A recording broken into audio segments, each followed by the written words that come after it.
నమస్కారం. ఏసీటీ న్యూస్కు స్వాగతం. నేను సీతారాం. ఈరోజు వార్తల్లో ముఖ్యాంశాలు. ఢిల్లీలో ఈ నెల 21న ఎపెక్స్ కౌన్సిల్ పాల్గొనున్న తెలుగు రాష్ట్రాల ముఖ్యమంత్రులు. ప్యాకేజీపై చర్చకు సిద్ధమే.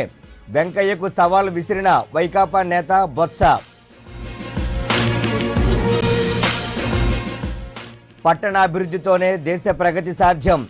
నగరంలో బ్రిక్స్ సదస్సు ప్రారంభం. హోదా లేదు, రైల్వే జోను లేదు. బీజేపీ శ్రేణుల సంబరాలెందుకో.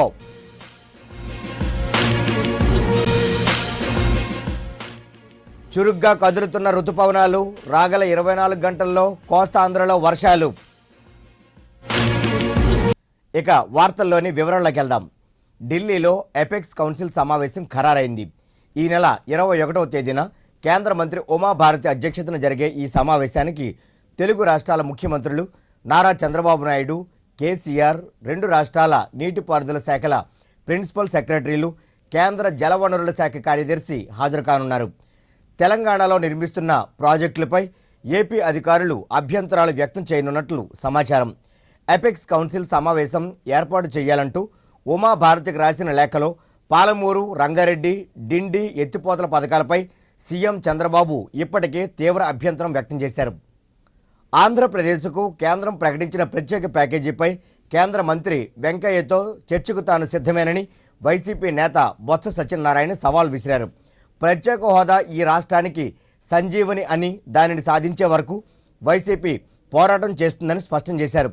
స్వార్థ ప్రయోజనాల కోసం చంద్రబాబు కేంద్రానికి అమ్ముడుపోయారని, అందువల్లే హోదాకు బదులు ప్యాకేజీని స్వాగతించారని మండిపడ్డారు. పోలవరం కాంట్రాక్టు కోసం హోదాను అమ్మేశారని బొత్స తీవ్రస్థాయిలో ధ్వజమెత్తారు. ప్రణాళికాబద్ధమైన పట్టణాభివృద్ధితోనే దేశ ప్రగతి సాధ్యమని కేంద్ర మంత్రి వెంకయ్య నాయుడు పేర్కొన్నారు. నగరంలో 3 రోజుల పాటు జరిగే 5 దేశాల 3వ బ్రిక్స్ సదస్సు ఘనంగా ప్రారంభమైంది. ముఖ్యమంత్రి చంద్రబాబు నాయుడు ఇతర ప్రతినిధులతో కలిసి జ్యోతి ప్రజ్వలన చేసి సదస్సును ఆయన ప్రారంభించారు. ఈ సందర్భంగా వెంకయ్య నాయుడు మాట్లాడుతూ దేశ జనాభాలో 53% మంది ప్రజలు పట్టణాల్లోనే జీవిస్తున్నారన్నారు. పట్టణ ప్రజల మౌలిక సదుపాయాల కల్పనే ప్రభుత్వ ధ్యేయమన్నారు. అందుకే నరేంద్ర మోడీ ప్రభుత్వం అనేక సంక్షేమ పథకాలను అమలు చేస్తోందని, స్మార్ట్ సిటీల పేరుతో పట్టణాలను సుందరంగా తీర్చిదిద్దుతోందని చెప్పారు. Shedding the long-standing tag of being rural. This demographic transition in the form of rapid urbanization is a huge challenge, but I call it as an opportunity also. We are capable of converting this challenge into an opportunity. That's why we are all meeting here. The policy makers, the central and state governments, ministers, urban local bodies and all other stakeholders are all going to participate in this conference, 3-day conference. The positive correlation between the level of urbanization and economic development is an accepted fact. 65% of the Indian GDP is coming from urban cities. Cities are engines of growth. It's an undeniable fact, and that is the case worldwide. While 84% of the population in Brazil live in urban areas, 73% in Russia, 64% in South Africa, and 56% in China. This goes to prove the potential benefits and challenges even in India and also in those countries. ముఖ్యమంత్రి నారా చంద్రబాబు నాయుడు మాట్లాడుతూ పట్టణ ప్రాంతంలో 100% వ్యక్తిగత మరుగుదొడ్ల నిర్మాణం పూర్తి చేశామని, urban housing స్కీమ్ను అమలుపరిచి ప్రతి కుటుంబానికి సొంత ఇంటిని సమకూరుస్తున్నామని పేర్కొన్నారు. 149 రూపాయలకే ఫైబర్ గ్రిడ్ ద్వారా ప్రతి ఇంటికి ఇంటర్నెట్, కేబుల్, ఫోన్ కనెక్షన్లను అందించనున్నామని వెల్లడించారు. ఈ కార్యక్రమంలో రాష్ట్ర మున్సిపల్ శాఖ మంత్రి నారాయణ, వివిధ శాఖల ప్రతినిధులు పాల్గొన్నారు. These BRICS countries constitute nearly 53.4% and also world GDP 23.1% and also world trade 17%. This is where important people are all here. Now I wanted to place before you, this is very interesting now, we are all passing through 4th industrial revolution. First industrial revolution, we are all aware, that is from agriculture to mechanization. Second industrial revolution, by innovating electricity. Third industrial revolution by moving information technology, by innovating internet and also information technology. Now, fourth industrial revolution is a deadly combination of technology and also Internet of Things. This is where municipalities and also all of you, there will be a tremendous advantage. You have to provide all technologies and also confidence and also corrupt-free governance. That is also very important. For this first time in India, all building permission. మాకేటి సిగ్గు నవ్వి పొదురుగాక ఈ సామెత ప్రస్తుత BJP నేతల వ్యవహార శైలికి అద్దం పడుతోంది. అధికారాన్ని కట్టబెట్టిన ప్రజలను నట్టేట ముంచి ప్రత్యేక హోదాను తొంగలోకి తొక్కి కమలనాథులు సంబరాలు చేసుకుంటున్నారు. హోదా అడ్డం పెట్టుకొని అందలమెక్కిన బీజేపీ రాష్ట్ర ప్రజలు గగ్గోలు పెడుతున్న పెడచెవిని పెట్టి ప్యాకేజీతో సరిపెట్టుకుండంటూ చేతులెత్తేసింది. హోదా సాధించలేని బీజేపీ రాష్ట్ర కార్యవర్గం సిగ్గు ఎగ్గు లేకుండా ప్రజల్లోనే తిరుగుతూ పార్టీ శ్రేణులతో సంబరాలు చేసుకుంటున్నారు. విభజన హామీలతో పాటు రాష్ట్రానికి ప్రత్యేక హోదా తెస్తానంటూ మేకపోతు గాంభీర్యాన్ని ప్రదర్శించిన వెంకయ్య నాయుడు ఇప్పుడు ప్రజలను మభ్యపెట్టేందుకు అధిష్టానం వల్లివేసిన ప్యాకేజీ పాఠం అప్పజెబుతున్నారు. కనీసం దశాబ్దాల కాలంగా ఈ ప్రాంత ప్రజల ఏకైక డిమాండ్ అయిన విశాఖ కేంద్రంగా రైల్వే జోనును కూడా సాధించలేకపోయిన బీజేపీ శ్రేణులు తామేదో సాధించేశాం, ప్రజలను ఉద్ధరించేశాం అన్నట్లు డప్పు వాయిద్యాలు, ఊరేగింపులు, మంగళహారతులతో హంగు ఆర్భాటాలకు పోవడం నగరవాసులకు మింగుడు పడ్డం లేదు. రాష్ట్రంలో రుతుపవనాలు చురుగ్గా కదులుతున్నాయి. పశ్చిమ మధ్య బంగాళాఖాతానికి ఆనుకొని ఉన్న కోస్తా మీదుగా ఏర్పడిన అల్పపీడనం తోడు కావడంతో కోస్తా ఆంధ్రలో విస్తారంగా వర్షాలు కురుస్తున్నాయి. రానున్న 24 గంటల్లో కోస్తా ఆంధ్రలో ఓ మోస్తరు నుంచి భారీ వర్షాలు నమోదయ్యే అవకాశం ఉందని విశాఖ వాతావరణ కేంద్రం తెలిపింది. దీని ప్రభావంతో గడిచిన 24 గంటల్లో తునిలో అత్యధికంగా 11 సెంటీమీటర్ల వర్షపాతం నమోదైందని స్టేషన్ డ్యూటీ ఆఫీసర్ జిఎస్ఎల్ఎన్ మూర్తి మీడియాకు వెల్లడించారు. అల్పపీడనం కారణంగా సముద్ర తీరం వెంబడి పశ్చిమ దిశగా గంటకు 45 నుండి 50 కిలోమీటర్ల వేగంతో ఈదురుగాలులు వీస్తాయని చెప్పారు. సముద్రంపై చేపల వేటకు వెళ్లే మత్స్యకారులు అప్రమత్తంగా ఉండాలని సూచించారు. ఋతువాన ప్రభావము కోస్తాంధ్రలో చాలా చురుగ్గా ఉన్నాయి. గత 24 గంటల్లోనే కోస్తాంధ్రలోని చాలా చోట్ల విస్తారంగా వర్షాలు పడ్డాయి. ఈ ఋతుపవనాలు ఈ అల్పపీడన ప్రభావంతో అల్పపీడనం ఉత్తర కోస్తాలో పశ్చిమ మధ్య బంగాళాఖాతాన్ని ఆనుకొని ఉత్తర కోస్తాపై అల్పపీడనం కేంద్రీకృతమైంది. దీని ప్రభావం వలన రాగల 24 గంటల్లో కోస్తాంధ్ర అంతటా విస్తారంగా వర్షాలు పడే అవకాశం ఉంది. 1-2 దగ్గరలో భారీ వర్షాలు కూడా కురిసే అవకాశం ఉంది. గత 24 గంటల్లో తునిలో 11 సెంటీమీటర్ల వర్షపాతం, తర్వాత కొయ్యలగూడెంలో 9 సెంటీమీటర్లు, పోలవరంలో తెరలాంలో 7 సెంటీమీటర్ల చొప్పున వర్షపాతం రికార్డ్ అయింది. ఇది ప్రస్తుతం అల్పపీడనం కరెక్ట్గా ఉత్తర కోస్తా మీద ఆవరించి ఉంది. అంటే ఉత్తర కోస్తా మీద పశ్చిమ మధ్య బంగాళాఖాతాన్ని ఆనుకొని, అంటే వెస్ట్ సెంట్రల్ బే అడ్జాయినింగ్ వెస్ట్ సెంట్రల్ బే అంటే పశ్చిమ మధ్య బంగాళాఖాతం ఆనుకొని ఉత్తర కోస్తాపై అల్పపీడనం ఉంది. కాబట్టి ఉత్తర కోస్తా మీద ఉండడం వల్లే మన కోస్తా ఆంధ్రలో ఎక్కువగా మనకి విస్తారంగా వర్షాలు గత 2 రోజుల నుంచి పడుతున్నాయి. ప్రత్యేక హోదా కంటే లాభదాయకమైన ప్యాకేజీని ఆంధ్రప్రదేశ్కు కేంద్రం ప్రకటించిందని కేంద్ర మంత్రి ముప్పవరపు వెంకయ్య నాయుడు పేర్కొన్నారు. ససేమిరా హోదాయే కావాలంటూ విపక్షాలు డిమాండ్ చేయడం అవగాహన రాహిత్యానికి నిదర్శనమని తనదైన శైలిలో విరుచుకుపడ్డారు. నగరంలో 3 రోజుల పాటు జరిగే బ్రిక్స్ దేశాల సదస్సులో పాల్గొనేందుకు వచ్చిన ఆయనకు బీజేపీ శ్రేణులు ఘన స్వాగతం పలికాయి. ఈ సందర్భంగా కైలాసగిరి రోప్వే వద్దనున్న ఎంపీ హరిబాబు కార్యాలయం ప్రాంగణంలో ఏర్పాటు చేసిన సభలో వెంకయ్య నాయుడు మాట్లాడారు. హోదా కొన్ని కారణాల వల్ల ఇవ్వలేకపోతున్నందున రాష్ట్రానికి జరిగే నష్టాన్ని పూర్తిగా కేంద్రమే భరిస్తుందని చెప్పారు. పరిశ్రమల రాయితీలకు హోదాకు ఎలాంటి సంబంధం లేదని స్పష్టం చేశారు. ఏపీ రెవెన్యూ లోటును కేంద్రమే భర్తీ చేస్తుందన్నారు.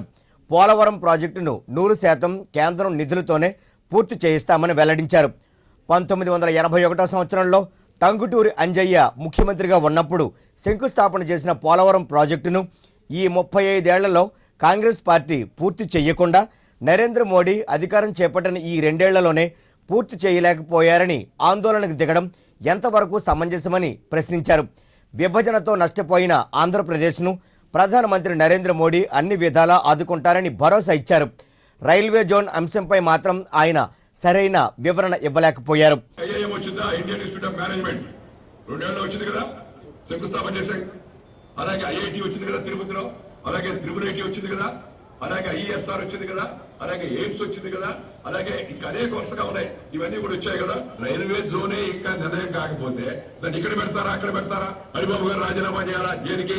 రాష్ట్రానికి ప్రత్యేక హోదా వస్తే కొంత మేలు జరుగుతుంది, అటు అనుమానం లేదు, కొంత. కానీ వాళ్ళు మోడీ గారి ఇచ్చింది కొంత కాదు, ఇంత. సరే, దాని మీద చర్చ జరపనండి. నీకు విశాఖపట్నం చెన్నై దాకా ఇండస్ట్రియల్ కారిడార్ వస్తుందమ్మా. వస్తే కొన్ని వేల పరిశ్రమలు వచ్చే అవకాశం ఉంది. చట్టంలో ఉన్నవాటిని చేస్తూ చట్టంలో లేని వాటిని కూడా ప్రభుత్వం ఒకదాని తర్వాత ఒకటి విశాఖపట్నం విమానాశ్రయాన్ని అంతర్జాతీయ విమానాశ్రయంగా తయారు చేసే విషయాన్ని, రెవెన్యూ లోటు అయితే ఉందో ఆ రెవెన్యూ లోటు అంతా కూడా కేంద్ర ప్రభుత్వం భరిస్తుంది. రాజ్యసభ సభ్యుడు టి సుబ్బిరామిరెడ్డి జన్మదిన వేడుకలు ఈ నెల 16, 17వ తేదీల్లో నగరంలో అట్టహాసంగా జరగనున్నాయి. ఆ వివరాలను టీఎస్ఆర్ తన బంగ్లాలో సినీ నటుడు మోహన్ బాబుతో కలిసి ఏర్పాటు చేసిన మీడియా సమావేశంలో తెలిపారు. తొలి రోజు మద్దిలపాలెం కళాభారతి ఆడిటోరియంలో దేశంలోని ప్రముఖ పుణ్యక్షేత్రాల దైవారాధకులను సత్కరిస్తామన్నారు. అలాగే 17వ తేదీన one town Indira Priyadarshini municipal స్టేడియంలో ప్రముఖ సినీ నటుడు మోహన్ బాబును నవరస నట తిలకం బిరుదుతో 40 మంది సినీ ఆర్టిస్టుల సమక్షంలో సత్కరించనున్నట్లు సుబ్బిరామిరెడ్డి వెల్లడించారు. తన జన్మదినం సందర్భంగా 2 రోజుల పాటు జరిగే వేడుకలు విశాఖకు కన్నులు పండుగ వంటిదని అన్నారు. మోహన్ బాబు మాట్లాడుతూ తనకు టీఎస్ఆర్ ఈ బిరుదు ఇవ్వడం పట్ల సంతోషాన్ని వ్యక్తం చేశారు. షూటింగులతో ఎంతో బిజీగా ఉన్న నటీనటులు తనపై ఉన్న ప్రత్యేకమైన అభిమానంతో నగరానికి తరలి వస్తున్న వారందరికీ కృతజ్ఞతలు తెలిపారు.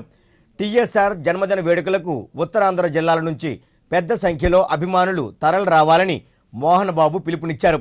ఈ సమావేశంలో కాంగ్రెస్ పార్టీ నాయకులు ద్రోణరాజు శ్రీనివాస్, బెహరా భాస్కర్ రావు, పేడాడ రమణకుమారి తదితరులు పాల్గొన్నారు.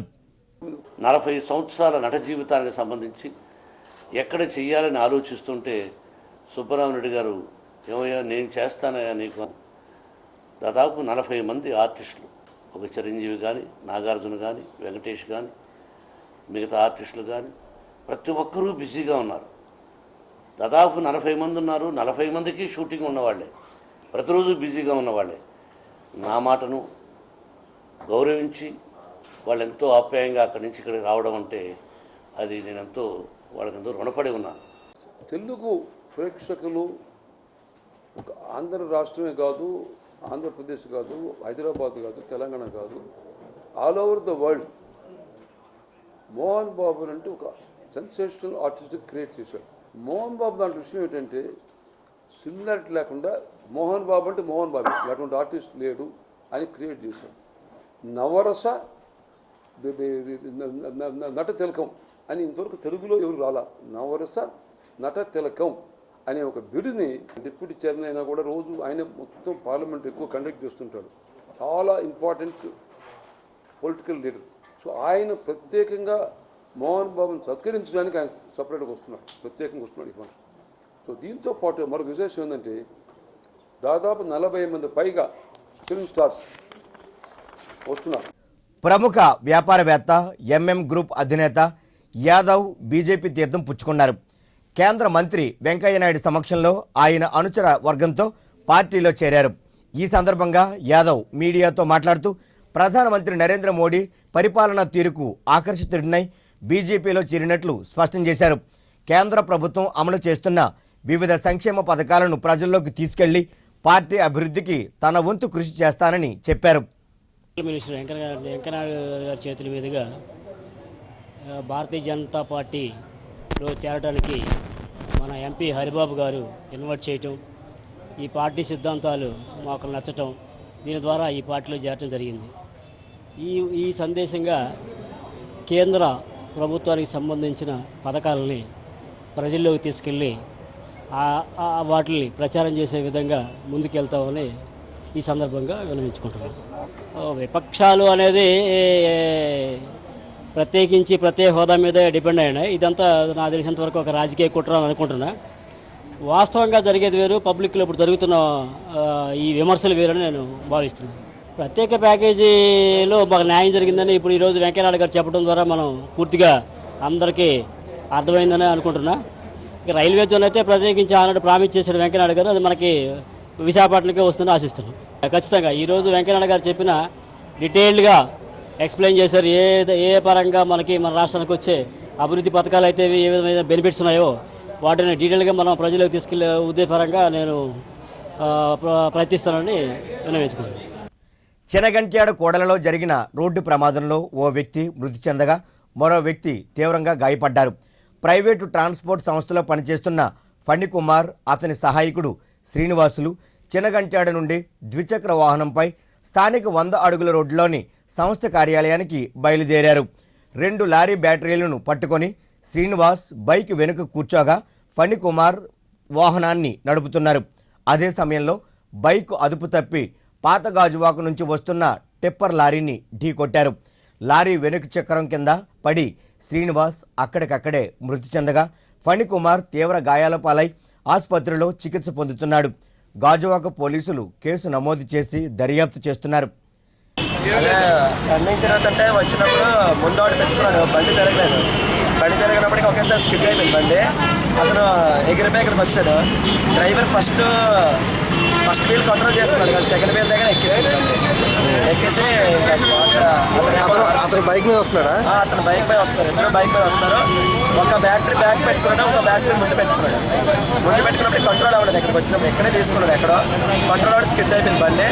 అతను అక్కడే పడిపోయాడు. ఇతను ఎగిరిపోయి ఇక్కడికి వచ్చి పడ్డాడు. ఇతను డ్రైవర్, అతను క్లీనర్ అంట, కంపెనీలో క్లీనర్. వెనకాల బండి మీద కూర్చున్నాడా? అతనే క్లీనర్, కంపెనీ జేఎన్ కంపెనీ అంట. విశాఖ కేంద్రంగా ప్రత్యేక రైల్వే జోన్ ఏర్పాటు చేయాలంటూ విపక్షాలు ఆందోళనను ఉధృతం చేశాయి. వైసీపీ, సిపిఐ, సిపిఎం, లోక్సత్తా పార్టీలు పెందుర్తిలో రైలు రోకో చేపట్టాయి. విజయవాడ రాయగడ ప్యాసింజర్ను నిలిపివేసి కేంద్ర రాష్ట్ర ప్రభుత్వ విధానాలకు వ్యతిరేకంగా నినాదాలు చేశారు. అప్పటికే భారీ సంఖ్యలో మోహరించిన పోలీసులు ఆందోళనకారులను కట్టడి చేశారు. ఈ సందర్భంగా వైకాపా నాయకుడు గుడివాడ అమర్నాథ్, అన్నంరెడ్డి అదీప్ రాజు, సిపిఐ, సిపిఎం పార్టీల నేతలు జేవి సత్యనారాయణమూర్తి, ఏజే స్టాలిన్, అప్పలరాజు, ఇతర నేతలను రైల్వే పోలీసులు అదుపులోనికి తీసుకున్నారు. విశాఖపట్నం కేంద్రంగా రైల్వే జోన్ ఏర్పాటు చేయాలన్నటువంటి డిమాండ్ దాదాపు 2 దశాబ్దాలుగా ఉంది. రాష్ట్ర పునర్విభజన చట్టంలో కేవలం 6 నెలల కాల పరిమితిలో విశాఖపట్నం కేంద్రంగా రైల్వే జోన్ ఏర్పాటు చేస్తామన్నటువంటి చట్టం చేయబడింది. నేటికి 2 సంవత్సరాల 4 నెలలు అయిపోతున్నప్పటికీ విశాఖపట్నం కేంద్రంగా ఏర్పాటు చేస్తామన్నటువంటి మాట చెప్పకపోగా మళ్ళీ దీన్ని ఇక్కడి నుంచి విజయవాడ తరలించిపోతాం అన్నటువంటి కొన్ని లీకుల్ని కేంద్ర రాష్ట్ర ప్రభుత్వాలు ఇచ్చాయి. గత వారం రోజుల నుంచి చెప్తా ఉన్నాం. 13వ తారీఖు సాయంత్రం లోపు నిర్దిష్టమైనటువంటి ప్రకటన విశాఖపట్నం కేంద్రంగా రైల్వే జోన్ ఏర్పాటు చేస్తున్నాం అన్నటువంటి మాట ఈ రోజు చంద్రబాబు నాయుడు గారిని, వెంకయ్య నాయుడు గారు కానీ వచ్చే లోపు చెప్పాలని చెప్పడం జరిగింది. ఈ రోజు విశాఖపట్నంలో రాష్ట్ర ముఖ్యమంత్రి, కేంద్ర మంత్రివర్యులు వెంకయ్య నాయుడు గారు ఇద్దరు విశాఖపట్నంలో ఉన్నారు. ఇప్పటికైనా ఈ ప్రాంత ప్రజల తాలూకు ఆకాంక్షను తెలుసుకొని వెంటనే ప్రకటన విశాఖపట్నం కేంద్రంగా రైల్వే జోన్ చేయాలని చెప్పి మేము డిమాండ్ చేస్తా ఉన్నాం. ఈ రోజు అధికారంలోకి వచ్చినటువంటి వాళ్ళు దీన్ని పక్కన పెట్టి ఒరిస్సా ప్రయోజనాలు పరిరక్షించేటటువంటి పద్ధతుల్లో ఉత్తరాంధ్ర ప్రజల్ని ఒరిస్సా ప్రభుత్వం యొక్క దయాదాక్షిణ్యాల మీద వదిలేసేటటువంటి పరిస్థితి ఉంది. దీనికి వ్యతిరేకంగా ఇప్పటికి స్పష్టమైనటువంటి ప్రకటన చేయలేదు. కర్ణాటక, తమిళనాడులో చేయకుండా రాష్ట్ర ప్రభుత్వం, కేంద్ర ప్రభుత్వం ఇద్దరు నాయుడులు, అటు వెంకయ్య నాయుడు, చంద్రబాబు నాయుడు ఇద్దరు కూడా స్పష్టమైనటువంటి ప్రకటన చేసి వెంటనే విశాఖ కేంద్రంగా రైల్వే జోన్ ఏర్పాటు చేయాలని, ఒకవేళ అరెస్టులు చేసినా ఏమి చేసినా ఈ ఉద్యమం మరింత తీవ్రతరం అవుతుంది తప్ప ఈ ఉద్యమాన్ని మేము ఆపేది లేదు. పెందుర్తి పరిసర ప్రాంతాల్లో వివిధ బ్యాంకులు ఏర్పాటు చేసిన ఏటీఎం కేంద్రాలకు తగిన రక్షణ లేకుండా పోతోంది. ఈ ప్రాంతంలో దొంగలు పలు ఇళ్లల్లో చోరీలకు పాల్పడుతున్నా ఈ ఏటీఎం కేంద్రాలకు కనీసం సెక్యూరిటీ గార్డులను నియమించకపోవడం పట్ల పలువురు విస్మయాన్ని వ్యక్తం చేస్తున్నారు. కొన్ని ఏటీఎంలు అవుట్ ఆఫ్ సర్వీస్ బోర్డులతో దర్శనమిస్తున్నాయి. రోజుల తరబడి వీటి పునరుద్ధరణకు ఎటువంటి చర్యలు చేపట్టకపోవడం వల్ల వినియోగదారులు నానా అవస్థలు పడుతున్నారు.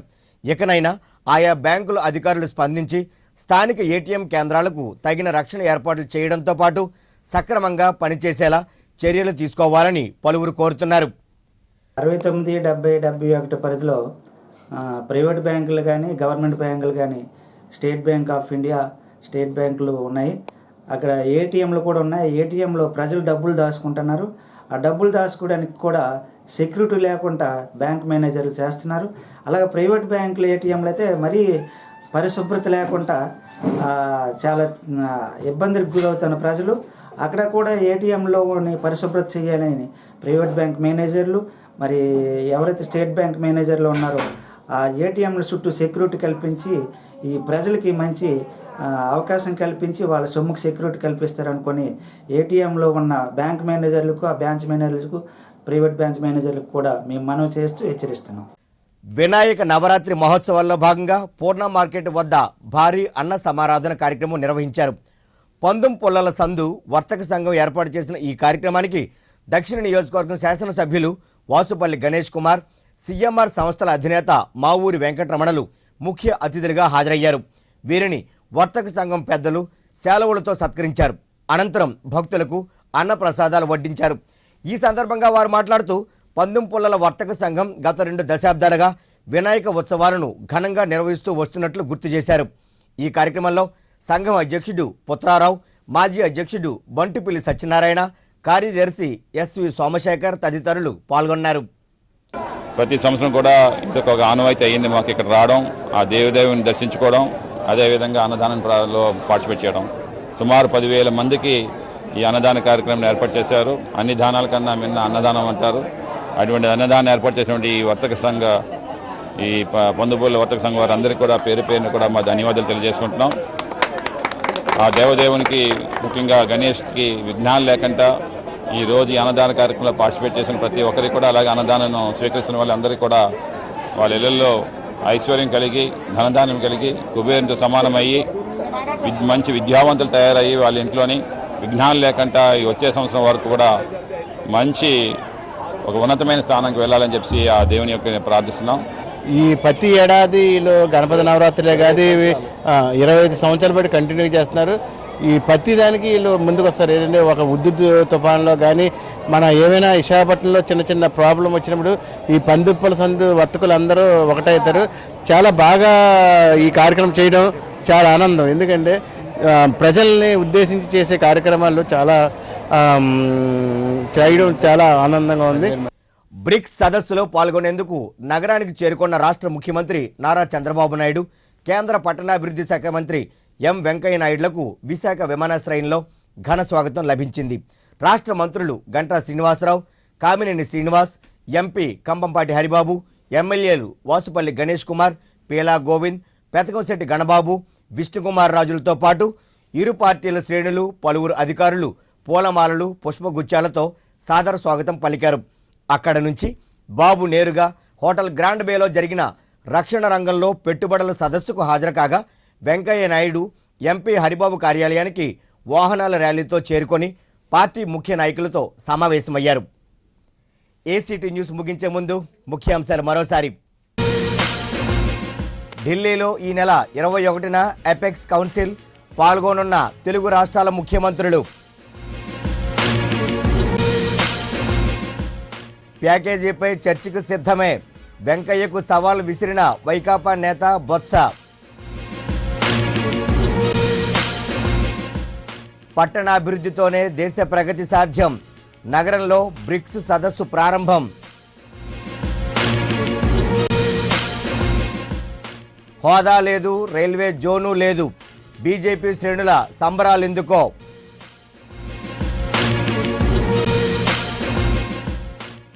చురుగ్గా కదులుతున్న రుతుపవనాలు, రాగల 24 గంటల్లో కోస్తాంధ్రలో వర్షాలు. ఈ వార్తలు ఇంతటితో సమాప్తం. నమస్కారం.